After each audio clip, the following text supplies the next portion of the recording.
There was a little girl whose head was in a whirl. She went walking without worries or cares.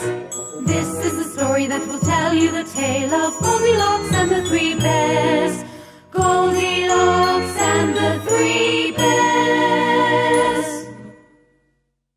Once upon a time, in a forest called Nibbly Knoll, there lived a beautiful young girl with long blonde curly hair that beamed by the light of the sun. Her name was Goldilocks, and although she was very pretty and very popular amongst the people of the forest, she could at times be a very naughty little girl. She often came home late for tea, and was climbing trees so high it would cause great concern for her mother and father, who were constantly in fear for their beloved daughter's safety. "By all means, play in the fields and the meadows, my dear," said Goldilocks' mother one morning, "but your father and I forbid you from going into the forest." "But I love the forest so much," said Goldilocks. "I love to climb the trees and look at the wonderful woodland creatures." "You are not to venture into the forest, and that is final," said Goldilocks' father. "I do not like you climbing the trees, and we are very concerned that you may get lost." "Oh, all right," said Goldilocks with a sigh. "I promise I will never venture into the forest again."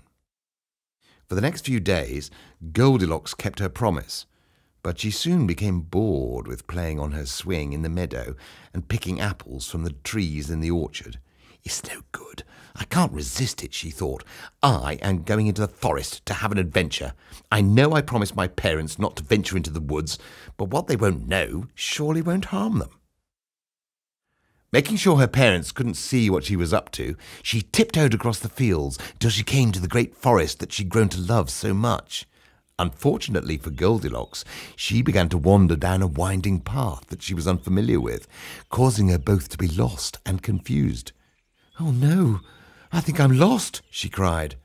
And as she did, it started to rain, heavily, and in no time at all, Goldilocks found herself in the middle of a huge storm, with howling winds, with thunder, and huge bolts of lightning creating a menacing atmosphere. The sight and sound of woodland creatures' response to the dreadful storm caused Goldilocks so much concern she tried to run home as fast as humanly possible. But Goldilocks was running in absolutely the wrong direction and ended up by a huge lake she had never seen before. "Oh dear, what am I to do?" she cried. "I should have taken my parents' advice and never ventured into the forest." However, slowly but surely, the storm began to cease, and although there was a slight mist across the surface of the lake, Goldilocks spotted a bridge that crossed over to a path leading to a rather inviting thatched cottage, which was painted in her favourite colours, pink, yellow and blue. "What a lovely-looking cottage," she said. "I will cross that bridge, knock on the door of that cottage, and I will ask the people who live there to help me to find my way home. Yes, hooray! Clever idea, Goldilocks. Hee-hee." She approached the door of the cottage, and she knocked on the door 3 times. Unfortunately for Goldilocks, there was no one at home at all. But then she noticed that a window next to the door was slightly ajar. Being the mischievous young girl she was, Goldilocks crept through the window and began to look around the cottage. The first thing she spotted was a rather large table, and around the table were 3 chairs. On the table itself sat 3 bowls of steaming porridge. Oh, it looked and smelt so delicious. She grabbed a spoon and started to help herself to the porridge in the largest bowl on the table. But she was disappointed with both the taste and the texture. "Oh, it's not as tasty as it smells, and it's far too salty for my liking. Also, it's so hard, it's more like a glorified flapjack if you ask me." Then, with spoon in hand, she started to eat the porridge from the medium-sized bowl at the other end of the table. "No, I don't like that either," she exclaimed. "This time I'm finding the porridge too sweet for my liking. This dollop of strawberry jam in the middle is completely overpowering." Then she began devouring the porridge in the third bowl, which, although it contained a much smaller portion, was far more pleasing for Goldilocks' finely tuned taste buds. "Oh, yummy! This porridge is not too sweet and not too sour," she said. And within less than a minute, Goldilocks had eaten it all up. So now, feeling very contented but a bit tired, Goldilocks decided to sit down on one of the 3 chairs that were placed in front of the roaring log fire. Unfortunately, the little chair was far too small and it broke into tiny pieces the moment Goldilocks sat on it. "Ouch!" she cried. "That really hurt. Never mind, I'll try this second chair. It looks slightly more comfortable anyway." But when she sat down on the second chair, which was of a medium size, she found the cushions too squidgy.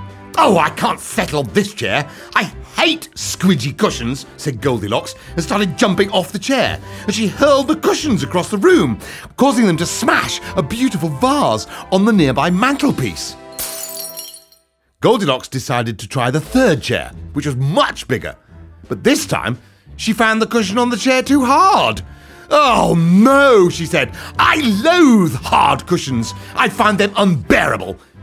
In haste, she leapt off the chair, causing it to crash to the floor. Unfortunately, like the little chair, it ended up broken beyond repair. "This bad luck I have had with the chairs has left me totally exhausted," said Goldilocks. "I think I am going to go upstairs and help myself to a bed and have a nice sleep." On entering the bedroom, she saw 3 beds. One was small, one medium-sized, and one very large. She tried the small one, but found the blanket a little itchy. "I don't like itchy blankets. I come out in a rash," she said. She then tried the medium-sized bed, but did not like the fact that it had a feather pillow. "Oh no! A feather pillow! I have never liked them at all. They make me sneeze." And when she tried out the large bed, it was perfect. Oh, this is wonderful. No itchy blankets, no feather pillows, and the mattress is neither too hard nor too soft. Just perfect for a nice girl like Goldilocks. Goldilocks then fell into a deep, deep sleep. And as she slept, the owners of the cottage crossed the bridge, having been on a strawberry picking expedition. They were a family of 3 bears: Father Bear, Mother Bear, and Baby Bear. "I can't wait to eat my porridge," said Baby Bear. "Nor can I," said Mother Bear. "After our porridge, we can have a feast of strawberries and cream," said Father Bear as he opened the door of the cottage. As they entered the cottage, Father Bear looked at the table and said, "Who's been eating my porridge?" And Mother Bear said, "Someone's been eating my porridge too." Then Baby Bear cried, "Someone's eaten all of my porridge. I am really upset. I was looking forward to it so much." And then Father Bear noticed the damaged chair. "Someone has been sitting in my chair, and now it's broken," he growled. "Someone has been on my chair," said Mother Bear, "and the cushion is on the floor next to my favourite vase, which is all smashed into tiny pieces." "Someone has been on my chair and it's broken into pieces too," said Baby Bear, who began to cry in his mother's arms.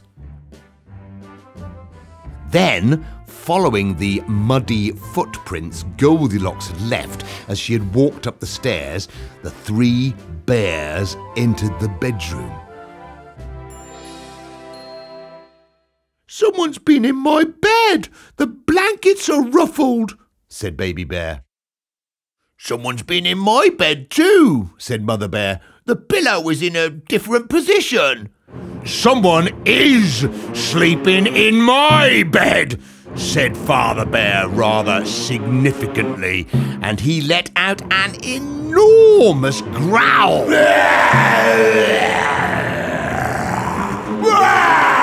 which woke up Goldilocks immediately, and she couldn't believe her eyes when she saw 3 bears glaring down at her. At first she thought it was part of a bad dream. and all the three bears began to roar louder and louder. And Goldilocks got up, ran down the stairs, and left the cottage immediately, slamming the door behind her.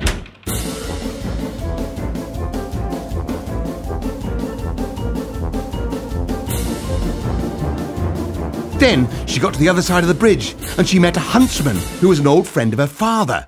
She told him what had happened, and after giving Goldilocks some stern words about venturing into the forest alone, he took her home safely to her parents' house.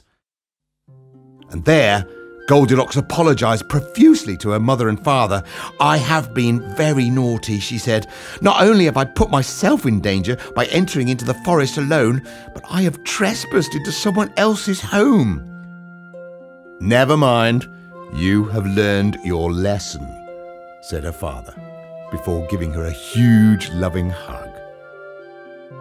Meanwhile, back at the bear's cottage, Mother Bear was serving up strawberries and cream. "I think it was very good that our growling scared that little girl," said Father Bear. "It'll teach her a lesson she will never forget." Then he looked into the eyes of Baby Bear and said, "I hope you learn from this too, Baby Bear. Never go out into the forest alone or trespass into strangers' homes."